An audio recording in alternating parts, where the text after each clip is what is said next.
Hi all, hope you're well. Um, Welcome to another show. Obviously, we've got a lot of entertainment. But first, I want to do a little bit of promotion. So obviously, we've got mugs, the Mental Health Warriors mug, and as well, we've now finally got t-shirts.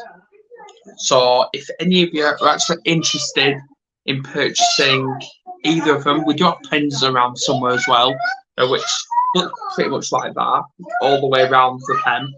I don't have one on me at the minute. But if you want to purchase, please do get in touch with us at Mental Health Warriors, and we'll get it sorted. Right, tonight we're going to be talking about people pleasing while in a toxic relationship. So we have got a woman transformational and self-empowerment coach. She's probably going to hate me for saying that wrong. But we've got Suzette. So we will see you very shortly.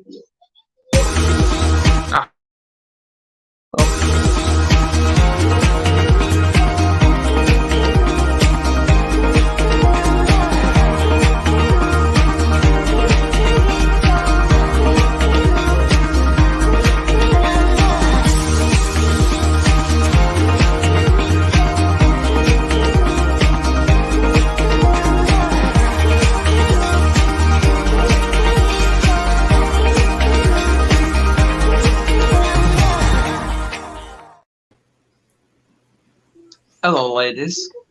Hello. I'm back. Andrea. Welcome back, Andrea. Yeah, it seems that echo's gone, even though these two are the only ones that heard it. I didn't. Yeah, I don't hear it. No. Okay. So that's good. Yay! Yeah. Obviously, just before we came on, guys, I was teasing the hell out of Andrea with all this promotional stuff.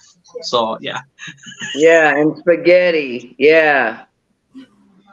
Yeah. Absolutely. Well, I'm gonna buy a lakefront home in the UK, so you know.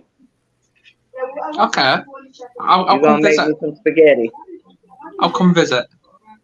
You're gonna make me some spaghetti when you visit. Of course. Well, before we get started, I do have some breaking news. Okay.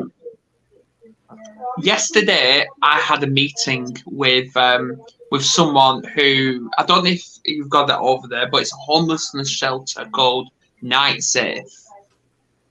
So it's a homelessness charity. So I met with one of the volunteers there, and it was a really successful meeting. It actually was, and he is actually going to talk to his management early next week, and he wants to collaborate with the Warriors. And at some point in the next few weeks, invite me to go into the shelter to talk to the 16 to 24-year-olds about raising awareness for mental health. Oh, wow. That sounds amazing. So yes, we're going to be tackling mental health and homelessness. So Go Warriors! big win for us, big win. So Suzette. I always get last names wrong, so please don't kill me. Suzette Louw. Something like that. Something like that. It's Afrikaans. It's South African. Low. Yeah, something like that. that. Oh, yeah. This is probably my English accent, that's why. I don't know. Exactly. No, over here we try to sound sound out the words and the letters, and it's we over empathize with those IOAEIOU with all those so when you're looking at it, it does look like how he said it, but it's not that hard. We over complicate things sometimes. We do. Do you know what, ladies and gentlemen? People always take the mick out with my accent, so it's okay. I'm used to it now. So, I think when I talk to you on the phone, guess what? I sound like you. You do. I pick it up just for a moment. I love it. So yeah, please share this, guys, because we are talking about a topic we've never covered before: people pleasing. Do we people please? Wow, we have not spoken about it before. No, we haven't. We haven't. So first of all, I want to start by Suzette. Introduce who you are, like where you're streaming from, and tell us a little bit about yourself, a little backstory. Okay, so I'm Suzette Louw. I am born in South Africa. I currently live in the Caribbean in a small island called Curacao. And I am the founder of I Am Transformational Coach, who started about 3.5 years ago. I was a people pleaser. I was in a toxic relationship. I kind of pivoted my life in my 50s only. And when I did that, I realized, you know what, when I came out of my toxic relationship, I knew that something had to change. You know, this is not the way to live. And I decided to reinvent myself. And when I went through that process, I found that my purpose was to help and give. And I know that there are so many people in similar situations, especially, well, I can relate to women. And yeah, it just became like a real purpose and a passion for me to help women go recognize, first of all, what is going on, because so often do we live in denial. You know, it's like, no, Absolutely. that would never happen to me. And I was that woman who said it would never happen to me, and yet it did. And it's just recognizing, you know, that this might be where you are at. I think that's the most important thing. And then, okay, what now? You know, now that I know that this is where I'm heading, or this is what I'm doing, how to change it. Because the advantage of particularly people pleasing, it's not a mental illness. It is something that can change. You know, it's a label that we put on ourselves, which I get very upset when people say I'm a people pleaser. I can't stand it, because that kind of stops the growth right there. You know, that kind of indicates once a people pleaser, always people pleaser. Mm-hmm. And it's not the case. It can be changed. Absolutely, and the reason I'm bringing up people pleasing while in a toxic relationship, because obviously when you hear toxic relationship, it automatically you think with a partner or an ex-partner, but that's not always the case. It could be. This is why when I was promoting it, I was talking about a toxic relationship. It could be with a partner, an ex-partner, a friend, a family member, or even with yourself. Absolutely. Mm-hmm. And work environment. I mean, you know how many people are stuck in jobs where they, you know, which are toxic, where they are toxic. Absolutely. So it could happen anywhere, really. The last thing I'm going to try to do is please me. That's my problem too. And I have 7 children. So yeah, people pleasing all 7 and everybody else. No, that's a heavy, heavy load. Well, come on, Andrea. Look at me. People please all the time. I have to people please the warriors, the audience, my partner, my kids, my animals. I think we're saying the wrong language. We have to people please them. No, we don't. We getting ready to change that today. Absolutely, yes. Well, anyway, we've got a couple of questions. Sorry? We've got a couple of questions. Anyway, so Richard Fair, welcome. Adam, do you agree small wins can be joyous as huge wins? Every day is a win. It doesn't matter if it's small or big. If you're going to sleep depressed, anxious, traumatized, whatever, and you wake up saying today is going to be a good day, that's a win. Yes. In my eyes. It's all about mindset. It's all about absolutely. We are in control. Yeah. Yes, absolutely. Absolutely. So I want to know how it all started, and this is to both of you. How it all started when you thought, I'm a people pleaser. It's not a label that I ever actually really put on myself. You know, that's a thing which we're totally unaware of it, aren't we? Yeah. So I was actually born, you know, with that kind of behavior. My father, very Afrikaans kind of culture and community. Bless his heart, I love him to bits, but he was a very, very difficult man. My mom was I love her to bits, a people pleaser of note. You know, she lived to please him, but it was a cultural thing more so than anything else. Man was in the head of the household, and you know, and women were kind of not seen and not heard. And so I came into that family as a third daughter. Never felt visible, never felt seen, never felt heard. I had a trauma that happened in my life in my teenage years. Couldn't really talk about it. Couldn't talk about it at all. Didn't talk about it.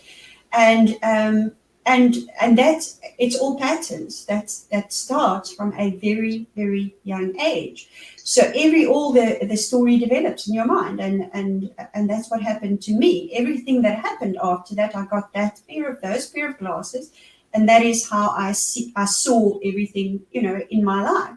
So it was a continuous period. I went through a marriage, went through a divorce. I raised my kids as a single mom, and then by the time I met my second husband, I was exhausted. I was burnt out.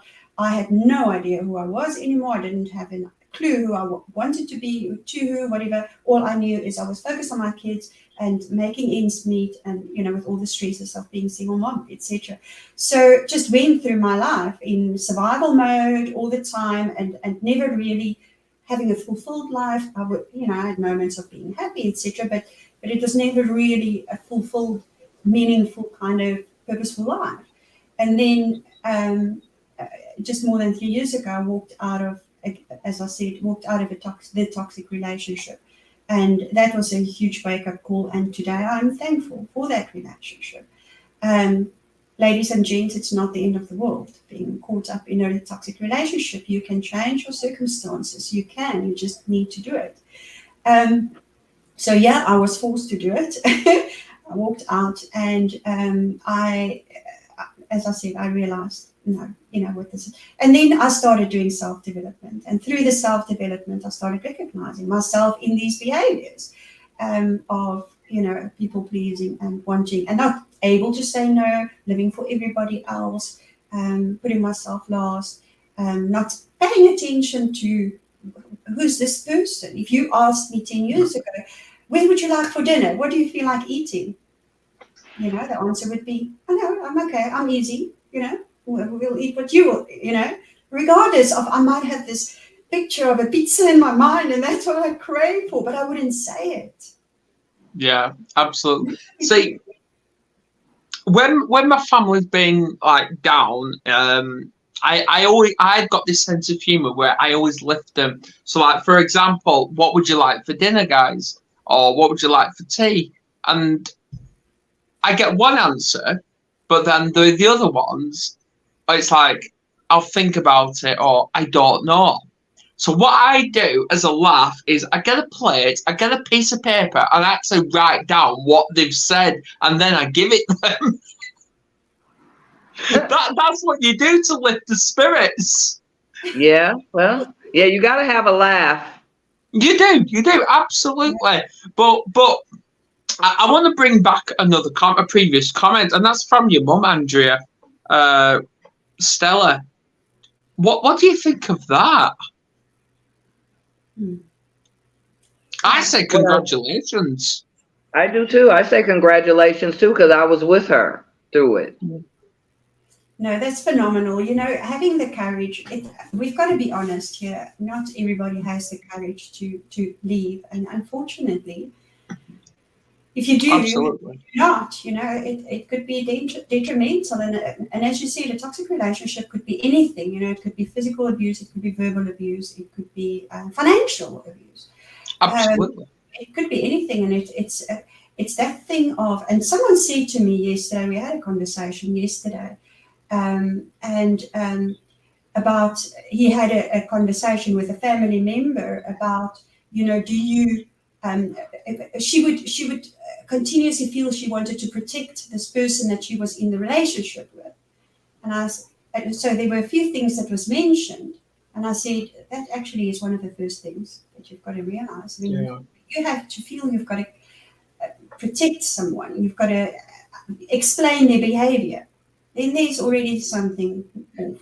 and that's definitely a warning sign. But well done for you leaving at the age of 40, and basically, I'm assuming starting over. Kudos to you. Pat yourself on the back. It is an amazingly courageous thing to do, and you're saying yes to yourself and no to, other people. Absolutely, and obviously, I want to bring up surrounding toxic relationships because there's still that stigma attached to men. Because obviously, when you hear toxic relationships, and yeah, I get it's to do with everything, but when you're with a partner and the man is the victim, suddenly to the authorities, the man is not the victim, the man's the perpetrator. So how do we get around that? How do we address that? Such a difficult thing to address, because I think it's also, I mean, it starts from where men don't talk when they are in relationships, and when they have mental issues. They just don't talk about it. It's not a done thing. It's a societal expectation. Yeah. And how do you change people's thinking? And I mean, that's why the Johnny Depp thing to me was a big, like, it was such a, I'm sorry for them going through that, and it was a very media propaganda, but it did bring, some focus on men do get into these situations as well. Absolutely, yeah. We also have another question from Richard. Is it people pleasing, or is it seeking acceptance or recognition? All of the above. Yeah. It starts with that feeling of, I mean, you've got to look at why do you have that behavior? Why do you feel you need to please everybody? And you've got to look at the back end story. Where did it start? Like for me, there were self-worth issues. I was not good enough. I never felt I lived up to expectations, my parents' expectations. I was wrong. It was the way I saw it. But you've got those self-worth issues that starts from a very young age. And then you develop stories of you don't love yourself anymore. You don't accept yourself. And as you build your stories, you become, there might be perfectionism there somewhere where you're not living to your own perfect image of what you should be and who you should be. And there, you've got guilt, you've got shame. Those are disabling feelings of note. I mean, if there's any guilt and shame, it changes you completely. So you end up wanting to please. That is where you get your acceptance. That's where you get your love. Everything that is missing from the way you feel about yourself. And pleasing is one way to get that. I mean, some people use drugs, some people, but there's many ways. But people pleasing is a very, very, very big thing. It's huge, and people don't realize they're doing it. Absolutely. See, I can resonate with that. Obviously, when it comes to these lives, obviously, both me and Andrea come away with something. And I know Andrea's going to be like, hey, I'm learning something today. But so am I. I love to learn, yes, absolutely.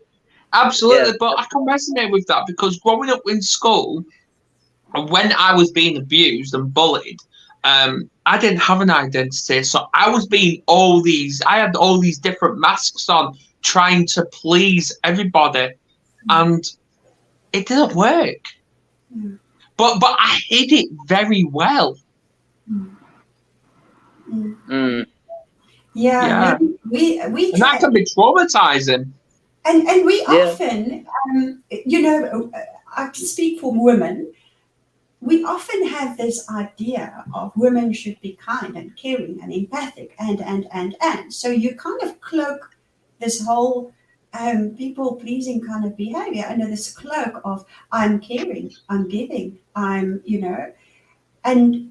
that was, to me, that was actually a shock to discover, because when I started going through this whole thing of change, I realized, actually, do you know, Suzette, how often you gave unauthentically? Because it wasn't about them, it was about you. And that is a very selfish thing to do. So people would say to me, they would say, yeah, but I've got to be caring, I've got to be this, I've got to be that. I say, okay, just do this one test. Is it for you or is it for them? Because if it's for them, then it's real, then it's authentic, then it comes from a place of self-love and self-care. But if it's for you, it comes from a place of low self-worth, low self-esteem, no self-love, no acceptance of yourself. And then it is a very selfish thing to do. Absolutely. We're just gonna go a little bit off topic for about 30 seconds because Terry has got a question. Are you from South Africa? I am very much from South Africa. There we go. Accent. I'm the real deal, the Afrikaans one. There you go. She's gonna love that. She's gonna love that. But yeah, she's right with the following comment. It's so important that we teach people to take off the masks they are conditioned to wear. Yes, absolutely. I mean, that's what it is about. We've got all these expectations of society and parents and family and whatever. This is how you're meant to be. Yeah. But it's not. What you're meant to be. What you're meant to be is you. You're meant to be your true, authentic self. We think when we want to do good and be good and care and give and whatever, that's what we need to. No. Because if it comes from an empty cup, it's not authentic. You can say whatever you want. It's not real. It's not authentic. And, and people see it. They do. They see right through it. See the difference. Yeah. No, I'm not a people pleaser no more. I stopped that. It hurts too much. And like you said, when you put the word expectations in there, what is the expectations? What are we trying to get out of it? You know what I'm saying? That's really important to look at. Look in that mirror at what you could do differently or what I can do differently when I look in the mirror. Yeah. Well, what do you see in the mirror? I see that I'm not a people pleaser. I'm a warrior. There we go. We're all warriors, though. We all are. I know. Yeah. But you ask me how I do it. I'm a warrior. That's how. You have to learn. Trial and error. You know what I'm saying? Yeah. I want to bring up a comment from Richard because this is fascinating, and we haven't spoken about this. People pleasing to do with autism as well. Now, obviously, with Richard, his mum was basically blaming him. Yeah. So that is a very interesting comment. Ouch. Well, you can't be like your brother. And I sit here, Richard, and I embrace you, on what you went through. You know what I'm saying? And I think, I have 7 children, so there's no way I could treat if I had 2 the same because we all have different personalities and we're all different. Yeah. We're not all the same. Yeah, we can get our values and things from home, but we still have we can make that. We're the ones that has to make the conscious decision and make a choice of who we are and how we are. So yeah, you're authentic. You're autistic. Your brother's not, and that does make a difference, definitely. And to compare you, I don't agree with. Yeah, it's basically like this, Richard, where I'm not autistic, but my kids are. Doesn't mean I love them or see them any different. No.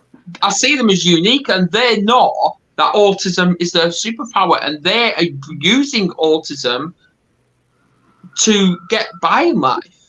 Like Lucas, he's doing his A-levels. Tegan, she's using creativity a lot. So it's like brilliant. Go for it.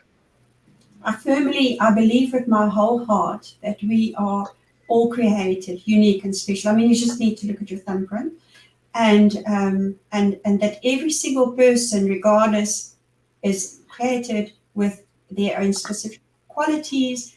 And I feel sorry. My heart goes out to that mother, to your mother, really, Richard, because there's, you know, that, and here's the thing that we need to learn from this. You know, I mean, that is, it sucks. It really sucks being called out, you know, by your mother, the person that's supposed to care for you, like that. But you're gonna have to move on from that. You know, we cannot blame our parents. Make mistakes. We all make mistakes. I mean, I am far from a perfect parent. In fact, my kids are now in their 20s, and I keep going back to them and say, "You've got to unlearn that. Okay, that what I told you, please unlearn it, because we make mistakes." And Richard, there's gonna have to be forgiveness, and it is what it is, and acceptance, and I mean that's a process, but I'm saying there's a lot of healing that needs to happen. Sure. Yeah, obviously, I duetted a TikTok video this morning from Sir Anthony Hopkins, who also is autistic, and the first question he got asked is, "Do you have any regrets?" And he went, "No," because he hasn't got time to sit and regret, because and he's like me, we've made good decisions and choices in our life, but we've also made good and bad. But why are we letting the past impact us now? We can't change what happened in the past, because that will affect the future. We need to focus on the here and the now. So what we've been through, it may have been traumatic, but we can't change what happened in the past. What's done is done, but it's now how you respond to who you are right now at this very situation. And if it means kick your family out your life because they abused you, or friends, or whoever, go for it. And this is why I was once a month have a social media clear out. And there has been time where I've booted family off my friends list because they just don't value my space anymore. Yeah. And you know, we again looking in the mirror and taking accountability that happened then, like you said. You know, what are you gonna do today? Yeah. To take a step from it, because you can change how this story ends. You know what I'm saying? It's up to us to quit blaming our parents, but I mean, most kids do. You know what I'm saying? Then you get older and realize that I hope my children learn sooner than later. You know what I mean? Don't blame me you can blame me, but you're just going to stay stuck. You know what I mean? I've done it. You know what I'm saying? Once you let that go, life gets better, and you do have to take accountability. Yeah, obviously, I'm gonna respond to that, Andrea, because that's a very good point. And Zeke, I'll get to your comment in a minute as well, because that's brilliant. But I've learned from, and I know I keep repeating myself, and I'm gonna keep doing it because I think it's very valuable. Because with all this blame game, you're practically point scoring, and well, I always say to my kids when they argue with me, it's like, you can argue and argue and argue, but doesn't mean you're going to win or anything like that. There's going to be no winners. We're all going to lose here. Thank you. So it's like, what are you achieving here? And as well, what I've learned from Alan Stevens, he's Australian, when you're pointing at someone, like for example, pointing at Andrea, one finger's on them, but they're very unaware that three's pointing back at themselves. It sure is. Yeah. Exactly. Yeah. Look. See? There you go. Bend that thumb back. That thumb gonna be pointing at you too. Yeah.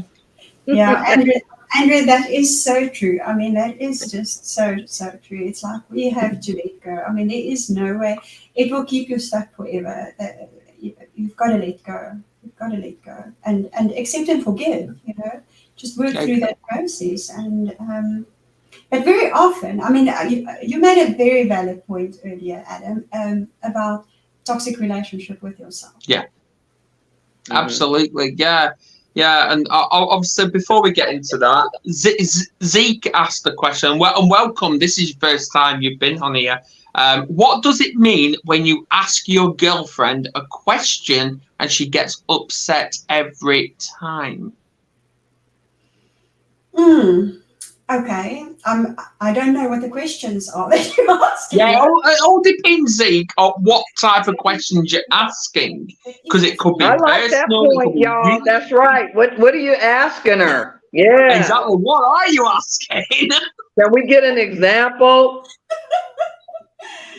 Yeah, give me one question you've asked, and we'll see what we can do. Yeah, But that's hard to jump in and comment on that when you don't even know what you're jumping in there commenting on, right? Okay, right. I asked why all of a sudden she didn't want to do something she does normally. Right. My response to that is with a question, because I've learned when you do ask a question, sometimes respond with a question. Obviously, you asked why she didn't want to do something she does normally, and she flipped out and said she got upset because I used the word suddenly. Now, is she depressed? Because obviously, if someone is depressed, they do have that reluctance to actually carrying out that task. I'm guilty. Yeah, I remember spending about a week in bed, and I neglected the hell out of myself. Mm. Yeah, I think we need a little bit more information. But Yes. if you find that she is being defensive, I mean, there's a communication issue here. So the best thing is to do really to just calm yourselves and find a place where you can talk about feelings. Absolutely. And talk about what is going on, but you've got to be real in terms of what is going on with you. It can't sound like an accusation, like what the hell is going on with you. It's got to be something. Right. And ask her. Ask her. Just talk about. Ask how she feels. She never communicates. Why are you getting so irritated when I'm asking these questions? Ask her, because she's the only one that really knows. Right, she never communicated why she didn't want to do it until after she got angry and then blamed me for hurting her. Yeah, there's a lot going on there, clearly. I mean, there seems to be suppressed issues, feelings and stuff. And until she's got a safe space to talk about that, whatever it is that she's feeling and that she's going through, this is probably the way the communication is going to go. So you've got to create that extremely safe space. You've got to go and absolutely. Sit, whatever your love languages are, if it's touch, hold the hands and say, look, you are safe. Talk to me. What is going on? What is going on for you? What are you feeling? And you've got to have those real conversations and communicate. And I have a degree in social work, but I'm not a counselor. So, I really, you know what I mean? I'm trying to stay in my lane on that one. But you just have to try to communicate and find out the best that you can. I'll say this, when I'm doing something, like if I'm in the kitchen cooking a big meal for my family, they know to stay out of my kitchen or they're going to get snapped at. You see what I'm saying? So if you come in there and you're asking me all these questions, guess what? You're making me irritable because, I'm trying to focus on getting dinner on the table. You know what I'm saying? I can give you an example. So that makes me irritable when, coming and asking me all these questions. Let me come out my kitchen. That way I can listen. You see what I'm saying? And focus on the question. Andrea, I've got a question then. If you're about to cook and I said, no, get out the kitchen, I would like to cook spaghetti. I'm going to come out the dang kitchen. And I'm going to push you on in there. Go ahead. Yes. Hand it over. You can have the kitchen. It's yours at that point. Hang on. Sorry. Do I make good spaghetti? Yeah. I make good spaghetti. Yes. Right, anyway, back to the conversation. I'm loving this. She does this every time I ask a question. I feel like I can never ask her a question, but she is able to ask me everything, and I'm not allowed to be frustrated. When will I ever be allowed to ask her one question without turning it into a fight? Right. Ask her. Get her to reach out to the Warriors. Get her to reach out to us, and we'll talk to her. Because it is common for when someone is feeling all this negative energy in themselves and they don't know what to do, a partner who they're with day in, night out and stuff like that is not the right person to talk to. They like to talk to someone else, if that makes sense. So yeah, get her to reach out to us. Yeah, because there has been times when I've been depressed and I've not spoken to Kerry about it. I've spoken to a professional. Vice versa. Yeah, that's the thing. I mean, we often, in my previous marriage, I used to have a friend who said, Suzette, he didn't marry a lawyer. You don't have to know everything about the law. He didn't marry a professional parent or mother. He married you for you. Yeah. So, you cannot be everything to your partner. You cannot be counselor and psychologist. No. Can't be that.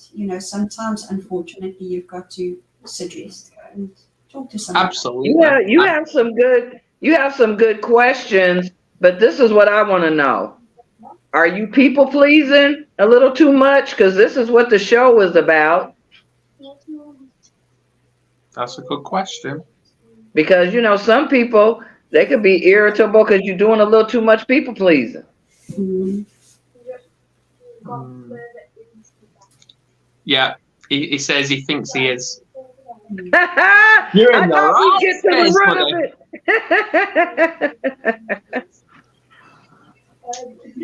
That makes sense. That does make sense. I mean, I don't want somebody doing everything for me, people pleasing me. That would irritate me personally. You know what I'm saying? Yeah, I can. But I'm the people pleaser, so I don't want people pleasing me, right? So okay, right. I'm going to put this comment up. I'm going to put that up. He thinks he's lost himself trying to make this work. Right. Well, what you need to do then is take a step back, Zeke, and refocus on and try and find who you are. That's what you need to do, because at the end of the day, it's brilliant that you're trying to help your partner. It really is. I admire that, but your life comes first, always. Like I keep telling my kids over and over again that my life itself is more important than my kids combined. Because if I can't look after myself, how the hell can I look after any others? That's right. And my mama, hi mama, she always told us and has always taught us that, just what you said, Adam, same thing you just said. I mean, I'm like, yeah, that's what it is. You know what I mean? I know exactly what she's trying to say. I'm not religious at all. I'm against religious, but I'm into that. No, for sure. I mean, and you know what? I mean, the awareness is key. You've taken the first step. You're now aware that you might have this kind of behavior. So what are you going to do next? That next step is entirely up to you. And that, as Adam says, is getting to know who you truly are. And if you can look in the mirror and you can say to yourself, I love you. You know what? You've got this. I love you, warts and all. I accept you, warts and all your crap that you've done in your past, because we've all done crap, right? Nobody is perfect. If you can really embrace who you are, but usually when we are people pleasing, it means that there is something missing inside of us, and that is where you need to start. And you've got to do that work, because no relationship will work, if you are not, if that's where you are at, because you're not going to be your authentic true self. And that's what your girlfriend wants from you, and that's what you want from you.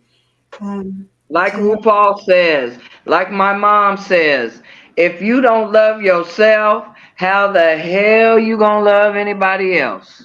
Or how do you expect someone else to love you? Love you. You gotta love you. Yeah, absolutely. You gotta love you. That's self-care. You gotta love yourself. And like you said, don't put nothing above you. Yeah, self-love, self-care brings perfect self-identity. Mm-hmm.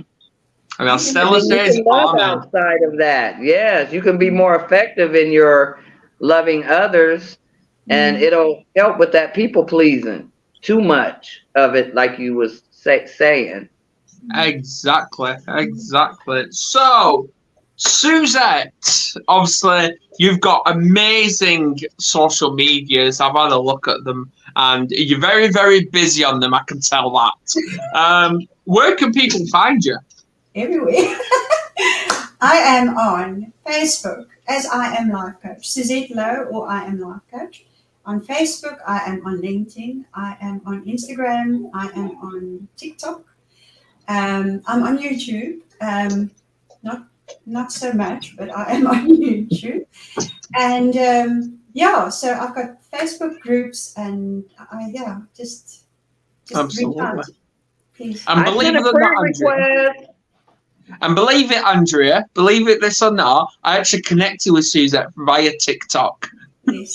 This is a TikTok thing. And this is a TikTok connection. I don't even do TikTok. I don't even have a TikTok. You need to get on it. I've been telling you for weeks. Yeah, it's a bit of okay, I'm gonna try it. I'll come back. I do have one, but I'd let it go. I took it off my phone.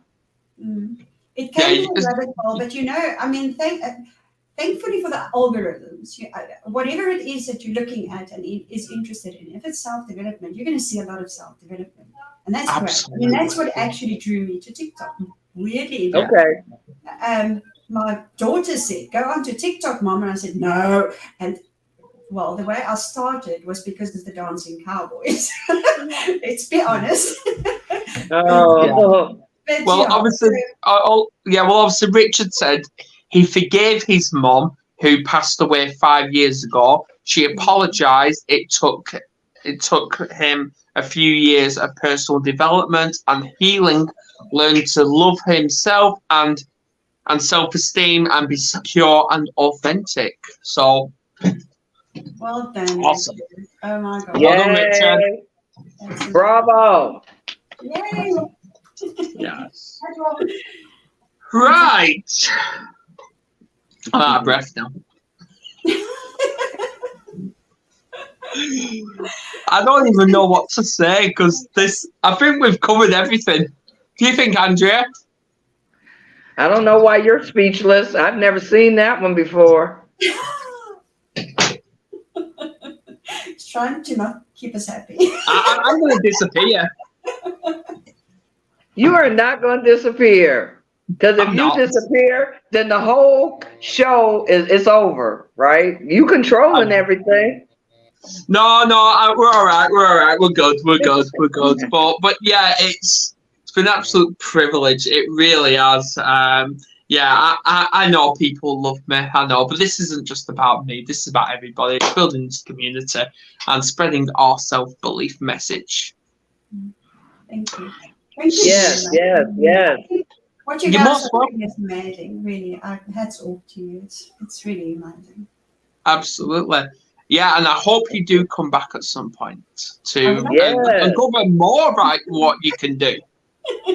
Talk about something else. Yeah, because I'm getting that energy you need. Yeah, because I'm getting that energy, Suzette. I'm getting that energy, Suzette, that you may be able to sing. I'm joking. Sorry, I've got a phone ringing. You just killed me. My phone had rang too there for a sec. It's my daughter. You're right. Yeah, many topics I would love to talk about. Many topics I am passionate about. What is your top that you're passionate about? It's women empowerment. Is for women to step out of step into who they truly are. I think we're losing ourselves in, again, society expectations, parents, family, friends, whatever. And who are we supposed to be in the boardroom? Are we supposed to copy men? and I just believe that we should just be us. You know, we've got Absolutely. so much power, and we hold back. So yeah, that's Yeah. my top one. Yes. Absolutely. Right. Well, we'll end this. Thank you. We'll end this. Next week, believe it or not, Andrea, we've actually had a cancellation. So we've got no guests. So if you want to bring your niece or sister on, go for it. Well, she's having surgery soon, from what I understood. That's why May, was going to work, and I need to tie down a time. So let me know, what day in May you would like her to come. What Friday, which Friday. I've messaged you it. Just do it. Well, she's not that just do it type. Sorry. No, I've messaged you it. Okay. I haven't seen. Andrea doesn't read her messages.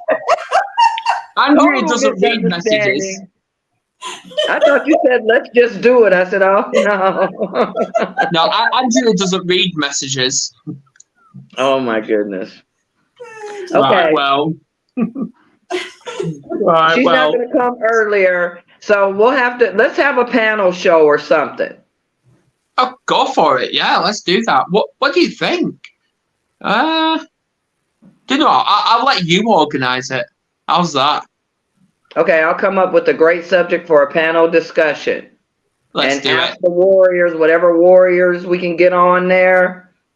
Let's have an open discussion. So, Suzette, if you want to come back, you're more than welcome to. Yeah, what you doing next week, Suzette? I don't know. Why not? Well, onto the you panel. want to be on the panel? What are we talking about? I don't know, but we'll figure that out before we get there. 5 minutes before we get there, like, okay, let's talk about. Well, no, Sorry, you know what? I'll come up with something out today. Sorry, How about by the end of the day? Oh wow, okay. Yeah, I think my cats have got autism because they've just opened the kitchen door. So there you go. Yeah, okay, cats can open doors. Very smart. Yes. So this is an open discussion, open invite. Anyone can come on this panel discussion next week. So it'll be Friday, the 10th of March. So 4 days before my birthday, believe it or not. 8 p.m. UK. Yay. 8 p.m. And UK. Friday, March 10th is my sister's birthday. What? And your birthday's the 11th. That's my dad's birthday. No, 4 days. 14. What's 10 out of 4? Come on. There you go. You've heard it yourselves, guys. So Andrea, 10 out of 4 is 11. Yeah, my dad's birthday's the 11th. And No, my mine's the sister's is 14th. the 10th. Mine's 14th. Those are good people. That's okay. It's Right. in there. Look, it's in there. Look, Suzette, you said you got all these passions and all these subjects. Throw one out there. Oh my gosh, mental health. No, but we've done. Okay, so we've done. Yeah, we can't do people Don't please. close it proper. We can't. Sorry, we can't do single parenting and. Have you talked about single parents? We've never done single parenting. No. Single parenting and mental health. I think it sounds good. I've been a single parent. I got 7 children, so I'm on board. Go on, man. You can talk about it. Let's do it then. Let's do it. That's the topic next week then. Single parenting and mental health. Yes, I think that's a great subject. There's a lot of people we can reach with that because there are a lot of single parents, and it's not just women. I know men raising their children. Absolutely. So there you go, guys. I'm going to end this now. Please tune in next week for this panel discussion. So I'm quite scared here because I don't know how this is going to roll. I do not know. So it's going to be fabulous. Thank you, guys. Please share this, guys. See you later. Later.